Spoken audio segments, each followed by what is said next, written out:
Bonjour ma chère Ange, je vais essayer d'expliquer encore un tout petit peu quelques exercices, mais c'est vraiment pas difficile. Tu m'as envoyé un exercice 20. Je ne sais pas très bien à quoi ça correspond, mais en tout cas, donc on va tirer une carte au hasard d'un jeu de cartes de 5 de cartes. Oui, il y a toujours 5 de cartes. Et on a des événements suivants. Donc l'événement A, c'est tirer une carte rouge. Tirer une rouge. Oh là là. Une rouge. L'événement B, c'est tirer une dame. L'événement C est tirer une carte de pique. Carte de pique. Et ça n'écrit pas très bien. Et D, tirer une figure. Tu vois, un valet, valet, roi ou dame. Ok, très bien. Alors, qu'est-ce qu'on demande à... Il faut calculer la probabilité de chacun des événements. Donc, on commence par la probabilité de A. Quelle est la probabilité de tirer une carte rouge? Ben, c'est très facile parce que dans un jeu des cartes de 52, la moitié est rouge. Donc, ça va être 26 cartes sur 52 sont rouges. Voilà, ça c'est la probabilité de l'événement A. La probabilité de l'événement B. Et donc B, c'était tirer une dame. Il y a combien de dames? Il y en a 4. Hein. Il y a 4 dames, donc ma probabilité va être 4 sur 52. La probabilité de C. Et C, c'était une carte de pique. Oui, carte de pique, c'est donc un quart, hein, parce que c'est un quart de... J'imagine que tu connais un jeu de cartes, hein, Ange. Donc, ça veut dire que c'est 13 cartes sur 52. Et donc, ça, c'est ma probabilité. Tu peux toujours transformer ça en pourcentage si jamais ton professeur le demande. Et alors, la probabilité de D, avoir une figure. Donc, il y en a 3. Et 3 fois 4, ça veut dire qu'il y a dans un jeu complet, il y a 12 cartes sur 52. Voilà, c'était aussi simple que ça. B, la signification de... Et on demande 4 choses. Et la première chose qu'on demande, c'est ceci.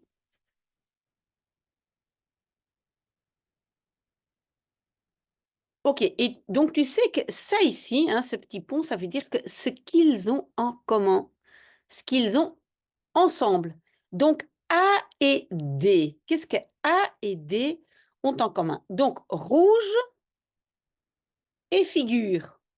Il y a 6 figures rouges. Voilà, donc c'est 6. Donc c'est 6 sur 52. Ça va? J'espère que tu connais un jeu de cartes, Ange, parce que sinon c'est difficile de savoir combien il y en a de rouge, de noir, etc. Alors, on doit aussi calculer cette probabilité-ci. OK, et donc ça ici, le U, en fait, c'est OU. Donc, B ou C. Quelle est la probabilité que ce soit B ou C, mais pas les deux ensemble? D'accord? Donc, B, c'était les dames. Il y a combien de dames? Il y en a 4. C, carte de pique. Il y en a 13. Mais attention, normalement, j'ai 17. Mais attention, qu'est-ce qu'ils ont en commun? C'est la dame de pique. Donc, la dame de pique, je dois enlever. Donc, je n'ai pas 17, mais 16. Donc, la probabilité est de 16 sur 52. J'espère que ça, c'est clair. Ça, ici, je vais effacer. D'accord? Si ce n'est pas clair, Ange, il faut me poser la question. Alors, et maintenant, on commence les calculs, comme j'avais expliqué dans l'autre vidéo. La probabilité de B, à condition de C est égal à. OK, et là donc, on doit appliquer notre petite formule qui était donc la suivante. Et si tu ne la connais pas, il faut la mémoriser. Voilà. Tu vois, ça c'était la formule. OK, maintenant on va le faire. Donc, ce que B et C ont en commun, hein, le petit pont, c'était en commun. B et C, donc dame et carte de pique, c'est combien? Ben, c'est une carte sur 52. Divisé par la probabilité de C, la probabilité de C, on avait déjà calculé, c'est 13 divisé par 52. Donc, finalement, c'est 1 sur 13. Voilà, ça, c'est la probabilité de ça. Voilà. J'ai pas envie d'effacer parce que je pense que j'ai encore, la probabilité D à condition de A. À nouveau, hein, notre petite formule, c'est maintenant, je pense que tu la connais, sinon il faut la prendre, probabilité de A. OK, donc qu'est-ce que D et A ont en commun? D et A, figure et rouge. Ouais, il y en a 6. Donc c'est égal à 6 divisé par 52, divisé par la probabilité de A, on avait déjà calculé, c'est 26 divisé par 52, OK, et donc est égal à 6 divisé par 26. OK. Voilà, maintenant je dois encore calculer si B ou C sont indépendants. On va effacer d'abord tout. Voilà, OK. Donc, est-ce que B et C sont indépendants? OK, comment est-ce qu'on le calcule, hein, pour voir si ils sont indépendants? Ça, c'est à nouveau la formule et je pense que je l'avais donnée dans l'autre vidéo, sinon il faut la marquer. C'est la probabilité de B multipliée par la probabilité de C. OK, et donc je vais faire le calcul. Ici, mais bon, maintenant je ne peux plus retourner, même toi maintenant tu peux faire tu peux regarder sur l'autre page pour la probabilité de ceci, c'était 1 sur 52 est égal à la probabilité de B, c'était 4 divisé par 52 multiplié par, et la probabilité de C était égale à 13 divisé par 52. On voit déjà que ça, ce n'est pas égal à ça. Donc, B et C sont indépendants. Si c'est égal, c'est dépendant. OK? Donc ici, c'est indépendant. OK, mais donc cette formule-ci, si je ne l'avais pas encore donnée, il faut aussi la connaître pour savoir si, si ils sont indépendants ou dépendants. OK, l'autre exercice que tu m'as donné, beh, c'est juste une grille de naissance d'enfants en 2014. C'était le numéro 23, mais là, c'est vraiment simple. Il faut juste regarder le tableau. Peut-être je peux poster le tableau. Je ne sais pas si je peux le faire.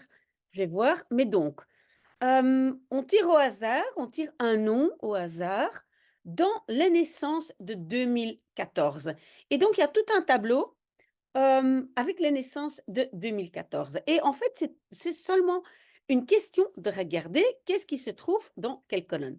Donc, A, on demande quoi? Quelle est la probabilité que l'âge de sa mère au moment de la naissance soit d'abord 20 ans et puis 31 ans? Voilà. Quelle est la probabilité que l'âge de la mère donc soit 20 ans? Mais qu'est-ce que tu fais? Tu prends, heu, bah, en fait, ça sera sur la totalité des naissances. La totalité des naissances, c'était 124 363. Et maintenant, tu dois regarder quelle est la totalité des naissances des enfants qui ont une mère de 20 ans. Et tu vas voir, et donc tu prends filles et garçons ensemble, et c'est 1560. Et donc, ça, c'est la probabilité. 31 ans, c'est de nouveau la même chose. C'est un nombre sur la totalité des naissances, et tu regardes de nouveau dans la bonne colonne, 31 ans, ben, en fait, il y a 939 bébés qui ont une maman de 31 ans à leur naissance. Donc voilà, 2 fois la probabilité. Très, très, très facile. Il y a aussi B, hem, pour une femme de 26 ans en 2014. Oui, tout est en 2014 et donc ça c'est pas très important. La probabilité d'avoir un garçon ou une fille sont-elles identiques?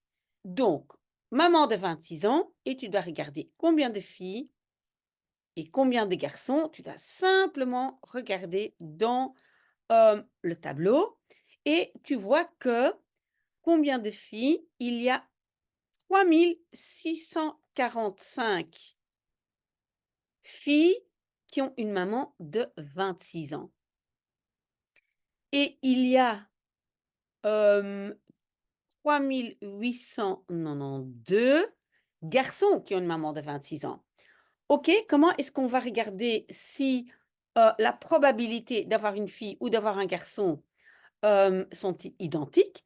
Ben, on va diviser par le nombre total des enfants qui ont une maman de 26 ans. Donc c'est les 2 ensemble. Ces 2 ensemble, ça nous donne 7537. OK, et les garçons, ben, c'est sur le même nombre et donc tu vois que non, c'est pas identique.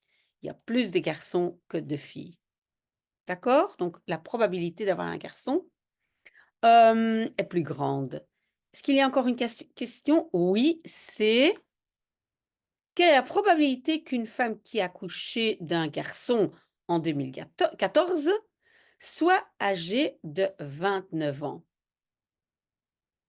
OK, alors qu'est-ce qu'on va faire? On va prendre tous les garçons, hein, tous les garçons qui sont nés en 2014 et il y a 63 854. Simplement à lire dans le tableau, hein. Et des garçons qui ont une maman de 29 ans, il y en a 5191. OK, donc je vais à nouveau diviser ça par ça, donc j'ai 5191 sur 63 854 garçons qui sont nés en 2014. OK, donc c'est chaque fois simplement lire le tableau. Donc j'espère que ça va aller, Ange, mais donc pas oublier cette formule-ci, hein, que j'avais donnée, celle-ci et alors encore l'autre qui était sur l'autre page et je pense que c'est tout. À mon avis, il n'y a pas plus de 2 ou 3 formules à connaître pour demain. Bonne chance, à très, très bientôt.